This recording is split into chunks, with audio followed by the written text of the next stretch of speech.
So magpadayon gihapon ako sa atong nasugdan in the book of Romans chapter 12, transforming thoughts. Pagbag-o ba, mga huna-huna that it will change our thinking. Naman may Bible, abli mo ba na ako in the book of Romans chapter 12. So karon ang baklang tangad ko sa 11, paingon sa 12. Palihog na lang ko, dong jeep, ug tuslok-tuslok. Una, magbasa ko sa verse 1 to 2, ang backline ta sa 11 nato sa 12.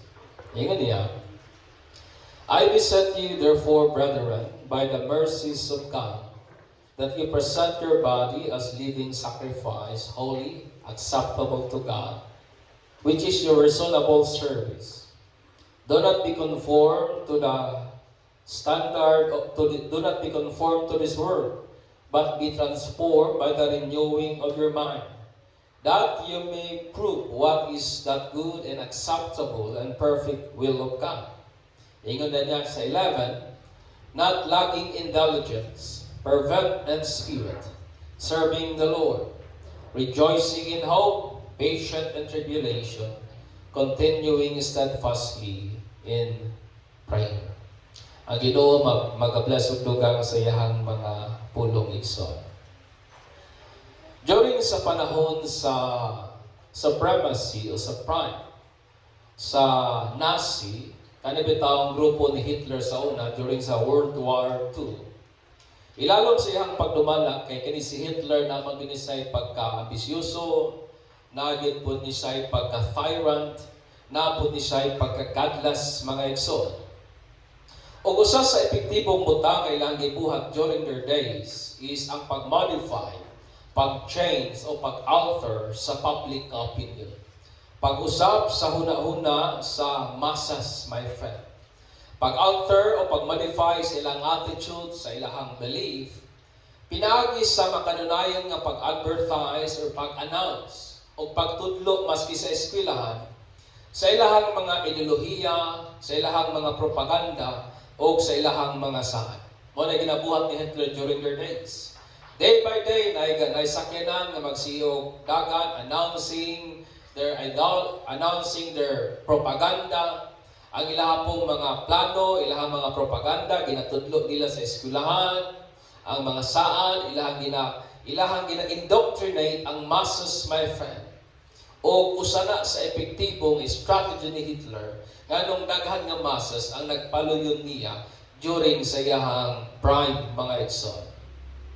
Si Hitler nagtuo siya nga ang German mo ang supreme nga race, mang pinaka taas nga rasa kaysa man, o gusto niyang mag-create o bagong form of government nga ang magdumala pa. Gusto niya nga mo i-conquer ang kalibutan, nga ang mag-reign as supreme race mo ang rasa sa mga German, sa tinguha po nga bot niyang i-annihilate kung posible lang ang rasa sa mga Jewish people. Pero ironic lang kayo, tungod kay si Hitler is may dugo man po nga Hudyo.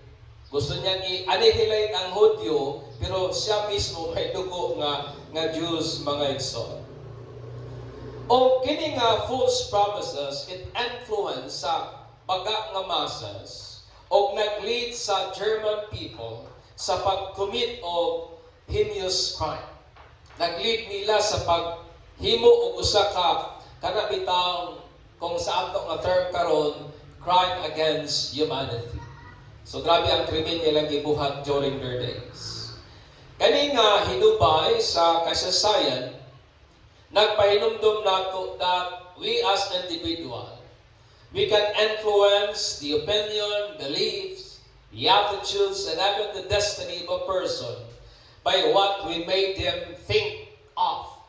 Kana bitaw atong ma-influence ang panghuna-huna sa tao, ang ilahang ginatuuhan, ang ilahang batasan, ingon man ang ngalang destiny, pinagi sa mga butang nga gusto natong ilang huna-huna.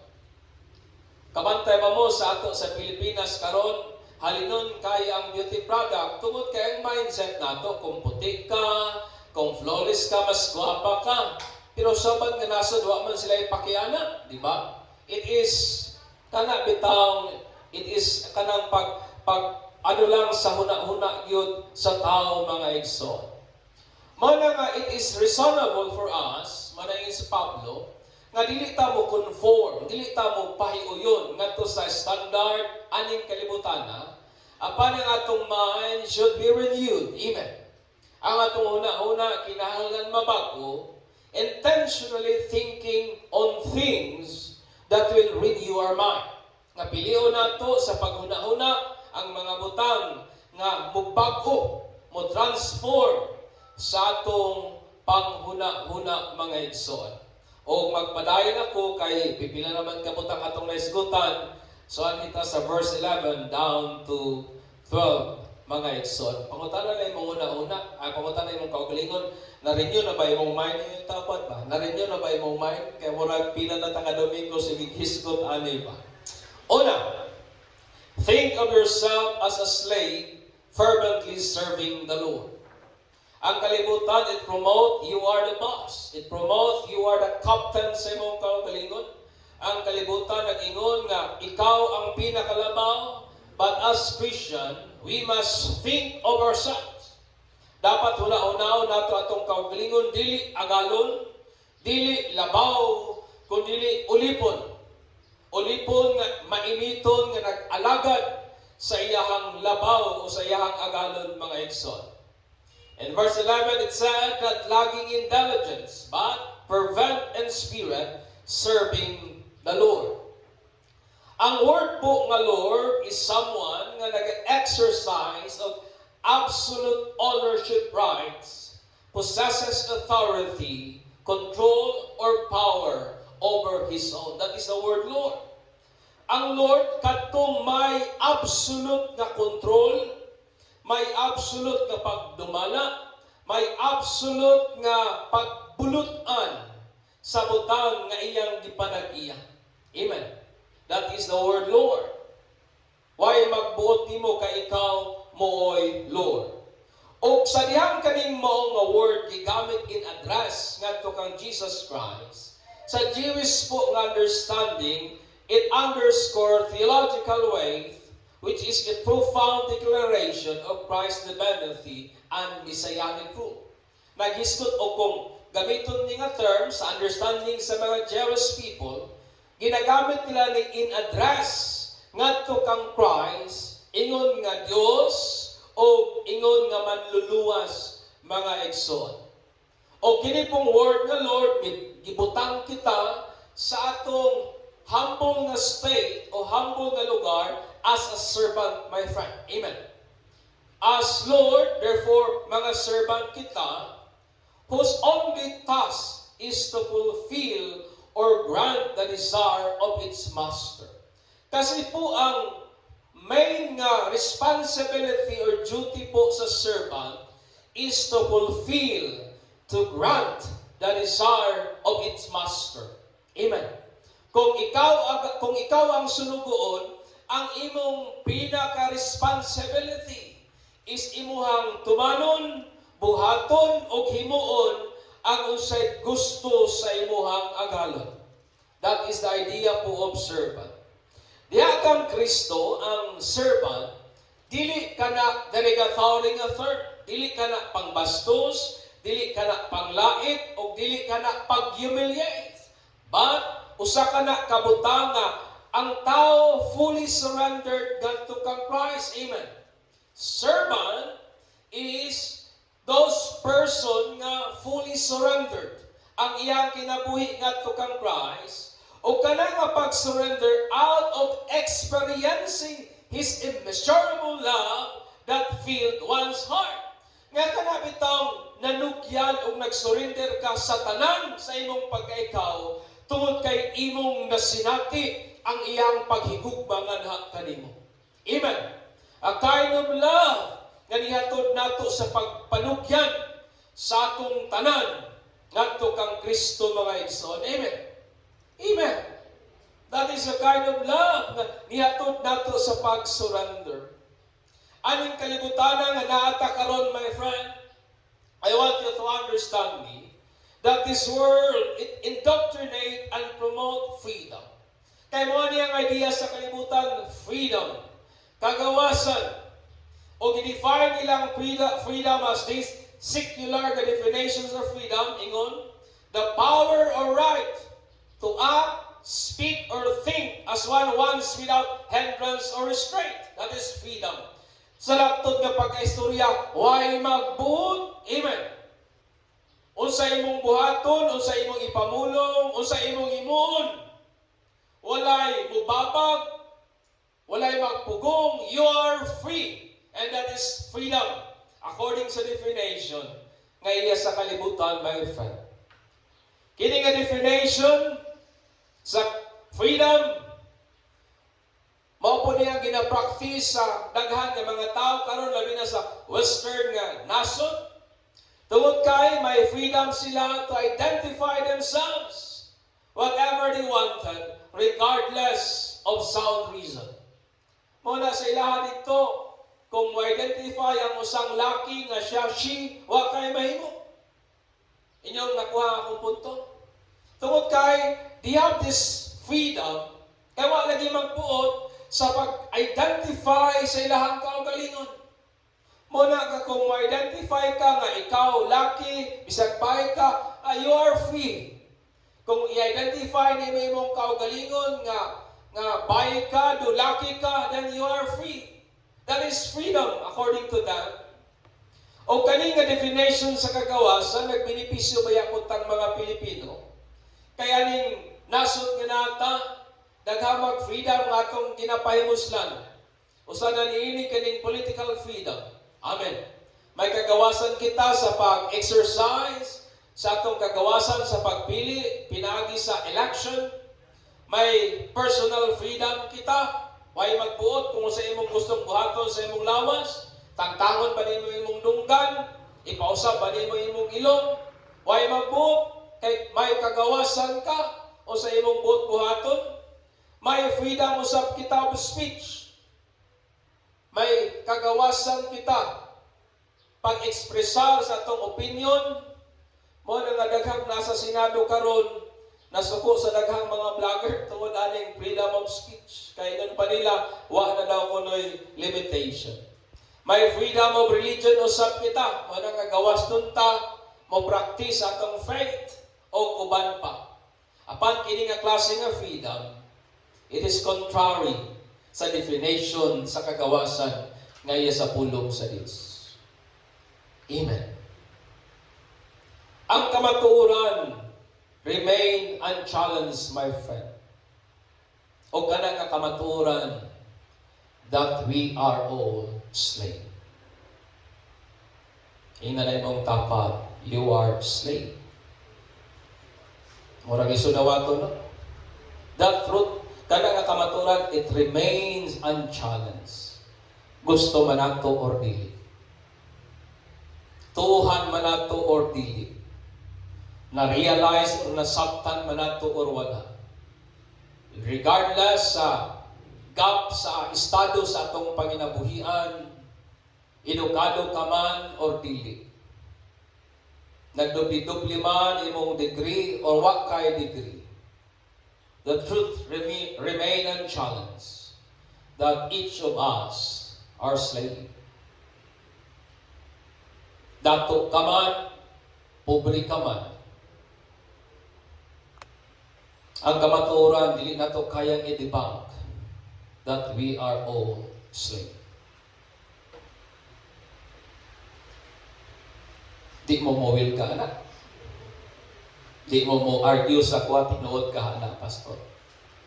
Ingon ni Apostle Paul in Romans 16. Ingon niya. Don't you realize that you become a slave of whatever you choose to obey? O ba daw tamasayot nga ulipon ta sa kung kinsa gipili natong tumanon. Ulipon ta sa sala kung atong gipili nga tumanon ang digta sa sala nga mohatod sa kamatayon. Or ulipon ta sa Dios nga atong gipili ang pagtuman sa Ginoo nga mohatod ngadto sa matarong nga kinabuhi. Amen. Sa diyang atong tumanon ang atong pangandoy labaw kay sa Dios. Then we are slave of our ambitions. Amen. Kung gituman nato ang atong pangandoy, labaw kaysa Ginoo, nan ulipon ta sa atong pangandoy og dili sa Dios.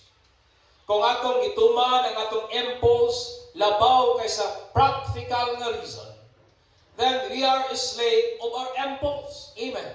Ulipon ta. Mo na ni Pablo, sa diyang atong ginasunod ang dikta sa atong flesh, then we are a slave of our flesh, not of God. Kaya kung kinsa man gali ang atong ginasunod, ulipon ta niana. Kung imong ginasunod ang imong kaugalingon, then you are a slave of yourself. Amen. None of us are gawas nun. We are all slave. Because a slave is the one nga kinsay gipili niya pagatumanon igsoon. Amen. Amen. None of us, kitang tanan mga igsoon, are slave because sa pikas nga bahin, may ginapilit yun kitang tumanon. Amen. May ginapilit yun kitang sundon. Muna sa pikas nga bahin, it is better to obey God rather than trust our corrupted mind and judgment. Dili ta makasalig sa itong una-una because this mind is corrupted. Dili ta makasalig 100% sa itong judgment because our judgment is corrupted. Kung naman tayo masaligan ang pagtuman sa pulong sa Ginoo. Amen. Amen. It is better and wise to obey God rather than sa pagsalig sa itong emotion o sa ito ang gut feelings. Kana bitang muraog, kana bitang kanang kabakabala o kanang murag duda lang ba? Pamasin lang ang pagbati. Mas mayong musalig ta o mustuman ta sa Ginoo sa pulong sa Ginoo kaysa mo rely ta sa atong mga pagbati lamang. It is better to choose to obey God rather than not mga igsoon. Mas mayo nga mutuman ta sa Ginoo kaysa dili mga igsoon. Ingon nga sulugoon, ang atong gawi sa pag-serve sa atong master, ingon pa ni Pablo, dapat dili ta laging intelligence. Kung sa connection pa ba, dili bitaw nang hinay, kana bitaw muraga umot, kakuan mo ana, kanang delay kaya ang signal. O kini nga word, nga laging intelligent, it means which is to serve Him with delay, nga dili daw nato alagaran ng Ginoo nga may paglangan-langan, or reluctantly nga naabit ang pagpanuko, mura ba alanganin ka nga mutuman, alanganin oo, alanganin dili, or indolent, kanang naay pagkatapulan or lazy mga igsoon. On the reason that it is burdensome or troublesome. Sa rason nga murag galangan-langan ka kay imong una-una murag hasol-hasol ra man na. Ang imong una-una murag dugang-dugang ra man na sa problema. Thinking it is an irksome act. Kay naghuna-huna ka nga kana usa ka gawi o usa ka buhat nga mura og annoying or makalagot o dili angayan nga pagabuhaton, my friend, or irritating nga mga action. That is the word irksome. Irritating. Kanang maka-irita ba? May naabag rin nato nga naghuna-huna nga ang pagtuman sa Ginoo, it is burdensome. Naabag nato rin naghuna-huna that obeying God is an irksome act o kanang bitang annoying and irritating nga mga buhat. Hope, wala unta mga igsoon. But sa pikas nga bahin, we are to serve the Lord in fervent spirit. Atong alagaran ang Ginoo diha sa kanabitang nagpungasi nga pagbati o nagpungasi nga tinguha. Kasi po ang fervent, it means to be hot and was used sa paghulagway sa usa ka nagbukal nga tubig o sa nagbaga nga puthaw. That is the word fervent. Nagbukal nga tubig or nagbaga nga puthaw tungod sa kainit mga igsoon. O kini ginagamit paghulagway sa usa ka tawo nga burn with desire or exhibit passion. Kana katang may nagpungasi o nagsikat-sikat nga pagbati o naghulagway sa tao nga very energetic, very enthusiastic, kabahin sa pagbuhat sa iyang task, pagbuhat sa iyang buhatonon, nga dili niya kayang i-contain ang excitement, my friend. This is the word prevent. Kana bitaw, tungod kay naigisugo sa imuha ba? O tungod niya na urag, di nimo kaya itago imong excitement, gapanikat ka sa pagbuhat sa unsay gisugo nimo. Dili bitaw ng suguon, manikat kay di gustong mutuman.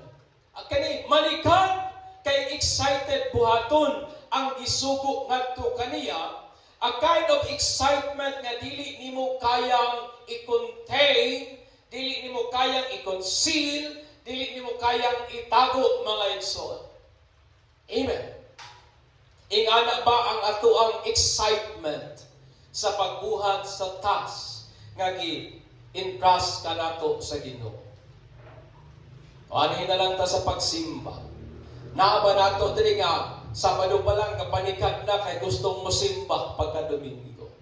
May excitement pa ba sulod sa kasing-kasing nga dili nato kayang taguan, dili nato kayang i-conceal, mga igsoon? Mao niyang word nga perfect. Nagdilaak nga pagbati nga dili nimo kayang i-conceal, pagbati sa pagbuhat sa task nga gi-entrust o gi-delegate sa Dios kanato, mga igsoon. Amen. A person is a slave to whom he chooses to obey.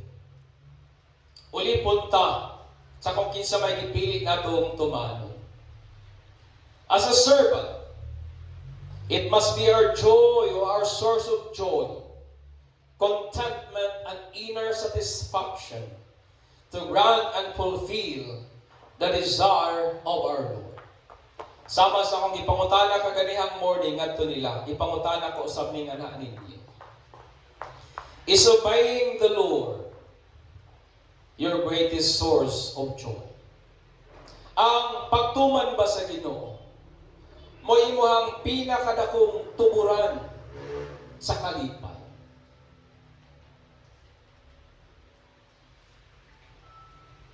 Pangutana daw ko na imong kaugalingon na sinsirong pagpangutana ba? Ang pagtuman ba sa Ginoo mao bagay pinakadakong source sa ako ang kalipay? Amen. Usahay pagwa na kwarta nganong muragid naman ta malipayon. Di ba? Nganong usahay pagdaghag mga pressure o mga stresses sa life, nganong usahay muragid naman ta malipayon. Is obeying the Lord truly our greatest source of joy? Kay kung ang pag-obey sa Ginoo mo gitiunay natong kalipay, nganong muraman tag takluban sa kalibutan kung wa nay kwarta o wa nay sapit? Nganong usahay nga muraman tag takluban sa kalibutan kung nay mga pagtayog sa kinabuhi? Kung ang atong tiunay nga kalipay mao ang pagtuman, pag-fulfill o pag-grant sa desire sa tuwang agalon nga mao si Ginoong Jesus. Amen. To renew our mind, we must think of ourselves as a slave. Dapat una-unaon nato atong kaugalingon nga dili ta mo'y agalon, dili kita mo'y na nag-iya ni atong kaugalingon. We belong to Christ. Mo na nga ni Pablo, I do not belong to myself. Christ owns me. Ingon na ni Pablo, buhit man o patay, I belong to Christ. Amen. Amen. Mo na nga kinahanglan atong usbon ang atong huna-una. Dili ta mga agalon, dili ta mga labaw, mga ulipon kita, nga ang atong pinakatinguha, ang atong pinakakalipay, ang atong pinaka-contentment and source of satisfaction in this life is to grant and fulfill the desire of Jesus as our Lord. Amen. Mao na ang servant. Mao na ang ulipon. Amen ba? Do we find ourselves enjoying? Ato bang nagakakaplagan ang atong kaugalingon, nagakalipay diya sa pagtuman o pagbuhat sa katuyuan nga iya sa Dios? Inay mong tapat, dili ka agalon, inay mong tapat, you are a slave. A slave is the one whose life is fully surrendered to the Lordship of Jesus Christ. Nga kung naamay matuman aning kinabuhiga, siya o dili kita. Amen. Mabita na, maghuna-huna kung maghuna-huna ko si Lord. Maglisod ba kong tubag aning pangutanahan? Honestly. Kaya usahay, kung way kwarta, mag-uon man ko. Mapiktahan man akong kalipay. Usahay, kung may mga pagtayog, usahay, mapiktahan man akong kalipay mo na akong pangutana sa akong kagalingon, Lord. Ang pagtuman maging sa imong pulong mo'y ako ang greatest source of joy.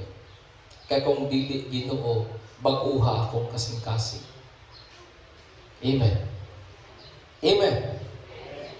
Pagpaka na ito ang Ginoo niya na istorya. Ikaw naman, think of your hope as your reason to rejoice. Kung sa may rasonin mo nga nung nagmalipayon ka,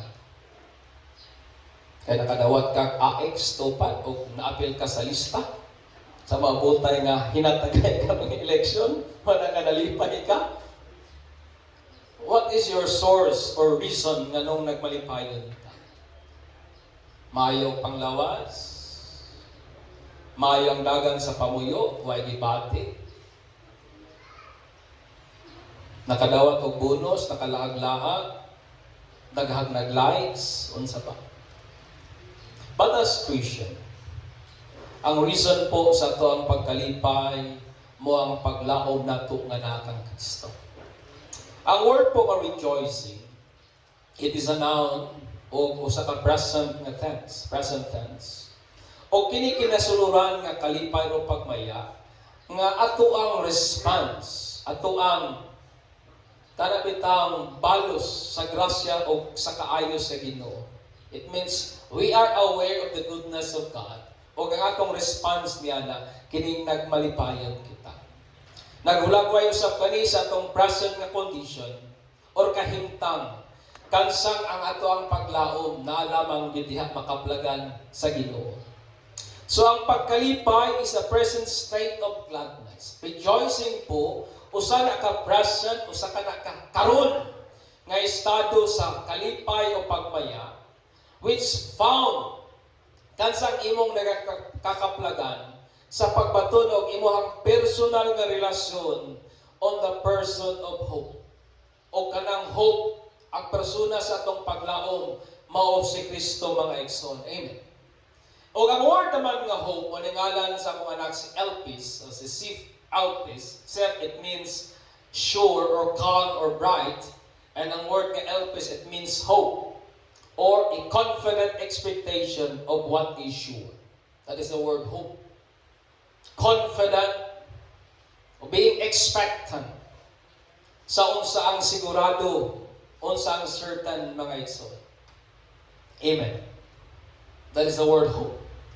Pero unsa mang butanga nga naghatag og certainty o naghimong sigurado aning atong paglaom. What makes this hope so certain? Nga iyang gina-erase ang mga pagduda o mga pagpangutana sa atong kasing-kasing. Ang tubag mga igsoon, tua sa kung kinsay naghatag anang maong sara. Tua sa kung kinsa ang naghatag anak nga maong paglaom. Understand me. And Hebrews 6:17 down to 18, nga ng Bible. So when God wanted to make the unchanging nature of His purpose, His purpose very clear to the ears of the promise. Iyang giklaro ang iyang katuyuan. He guaranteed it with an oath. Nanumpa pa siya. Thus, by two unchangeable things, in which it is impossible for God to lie, we who have fleet to take hold of the hope set before us may be strongly encouraged. I want you to understand me, brethren, nga ang tanan po nga mga promise ni God, nakakaplag og fulfillment diha sa iyahang anak nga si Jesus. O ang naghatag na to confident, naghatag na to kumpiyansa, nga ang tanan nga iyang isaad, matuman o mamahitabo kayon, mao kining kamatuoran that God is unchangeable and that He cannot lie. O nganong kining atong paglaom sigurado, kay siya nga nagsaad di kabalong mamakak. Siya nga nagsaad di yun mausa. Amen. Morning nga, kining atong hope nga nakang Christ, it is certain. It is sure. Amen.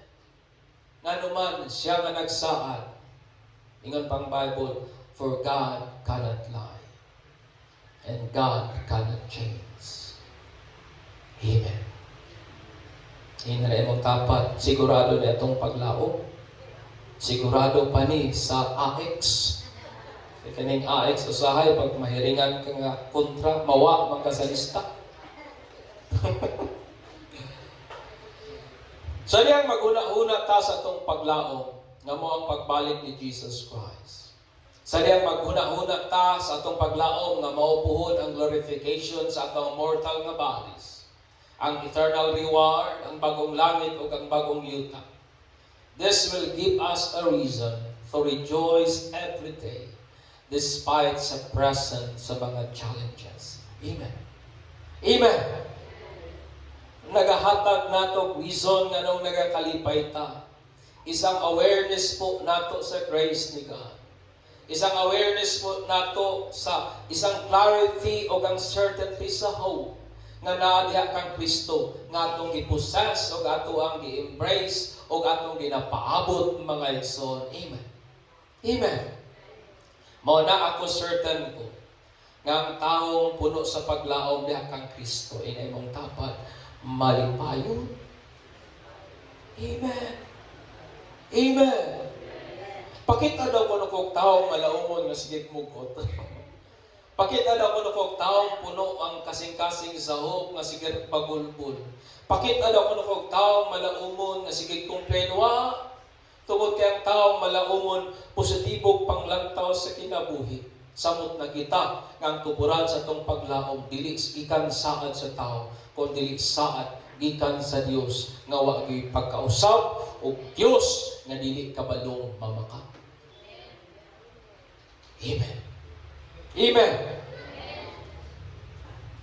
So to renew our mind, we must think constantly sa ato ang paglaom, which give us reason anong magmalipayon ta adlaw-adlaw. Amen.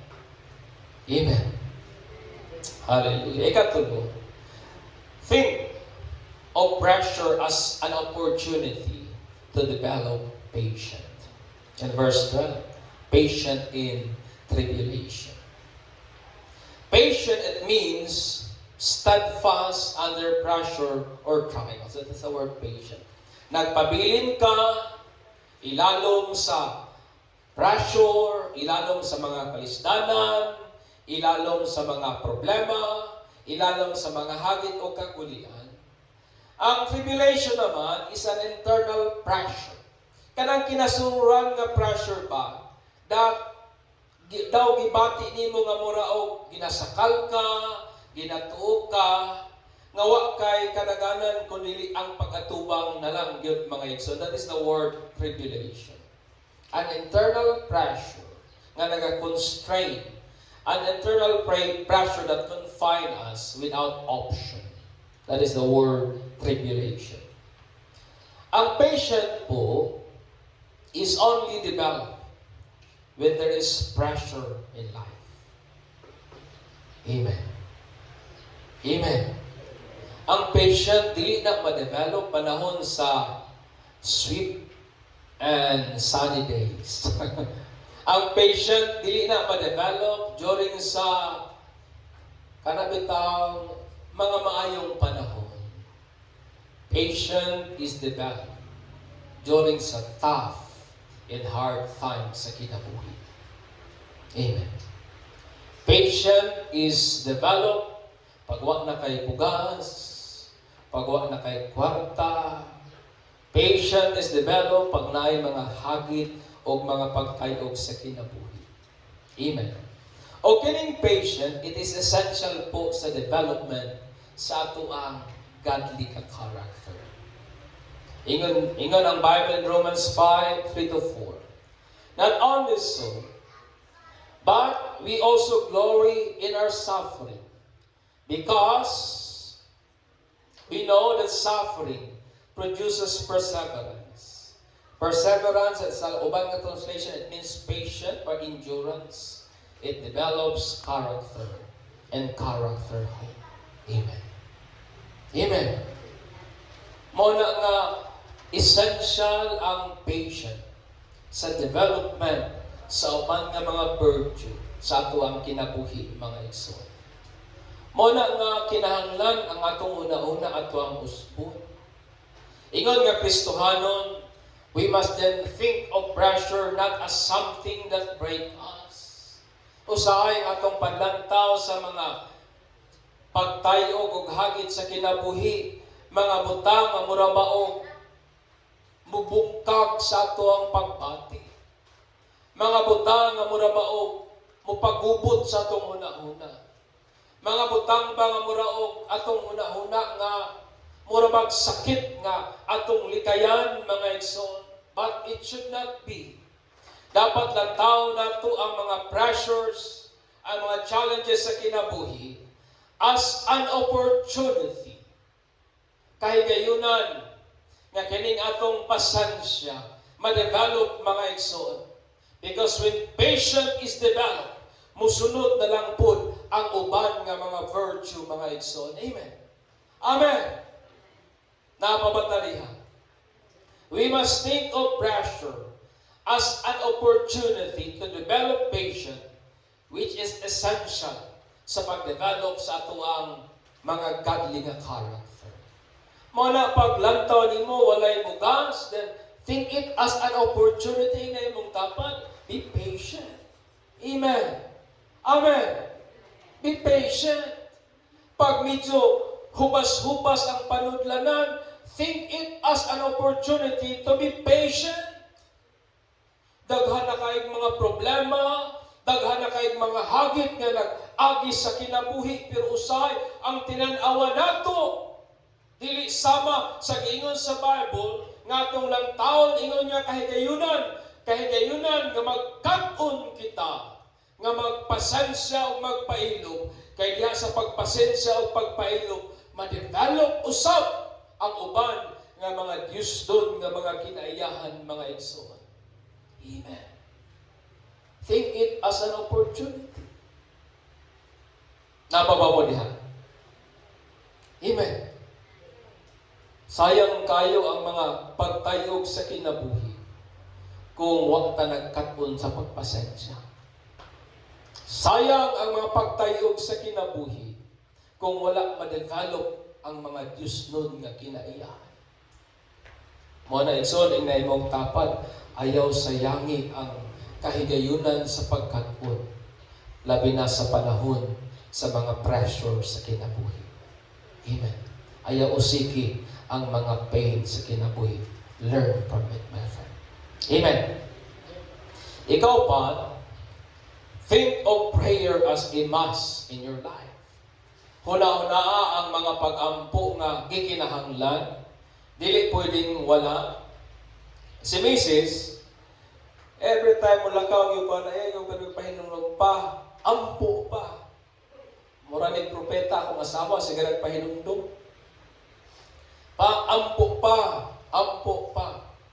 Kaya mayroon maguna sa sakuha, kung kita ni mo ka, ampo og nunod pa. Ampo mango perme. Kaya akong start sa prayer, nga, di magyukuha ng casual good nga, Pwede mo ko maglingkod diha ampo because prayer is talking to God magud. 5 minutos, 10 minutos, taon-taon, 5 minutos, 10 minutos. So kung kitahon ako sa isang adlaw, basig oras pakapin. No, that is prayer talking to God. No? Pero lagi mga panahon na kinahanglan yun nga ito pong mga pagampo intense, my friend.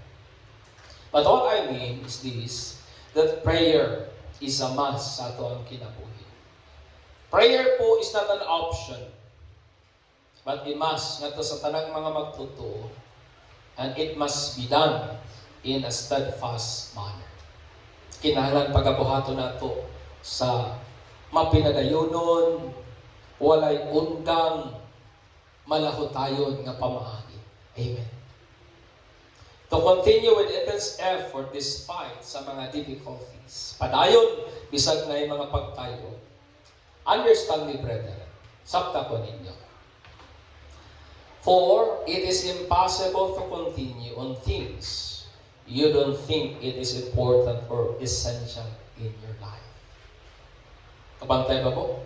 Nga, lisod ni mo ipadayon, ipursu ang usa ka butang nga wala ni mo gihuna-huna nga importante sa kinabuhi. Think of it. Amen. Diba? Natay mga trabaho, bread and butter nato, nganong di man tamangon daw. Tungkol kay atong gihuna-huna, importante na sa kinabuhi. Nganong bisagon sa kakapoy sa trabaho, daghan tag complain nganong trabaho ra man gihapon. Bisan og ang presyo sa humay, mais, tubo, gasaka, kanaog, ang palitonon, mga binhi, gamahal, abono, gamahal, nganong di man tamundag og tanong.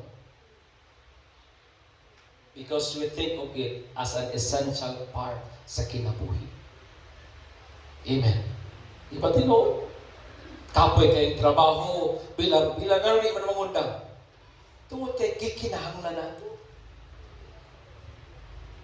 Muna sa pikas nga bahin, kung dili nato huna-hunaon ang mga pag-ampo as an essential part sa ato ang kinabuhi, it is impossible to continue steadfastly in prayer. Amen. Amen. Di ba, tinuod? Thus, to renew our mind, we must think of prayer as a must sa kinabuhi. Amen. Una-unaw na ito, nga kining atong mga pag-ampo, o kining mga pag-ampo, butang nga gikinahanglan sa kinabuhi. Not an option, but gikinahanglan mga igsoon. A saved mind is a disciplined mind. It is wise to mind what to think and choose to dwell our mind on things that are helpful, befitting and true. O na dapat disiplinaho nato atong hunahuna. O atong tun-an nga idwell ang atong hunahuna sa mga butang, makatabang, haom, o mga butang at tinuod. Thus, let us think of ourselves as a slave, fervently serving our Lord.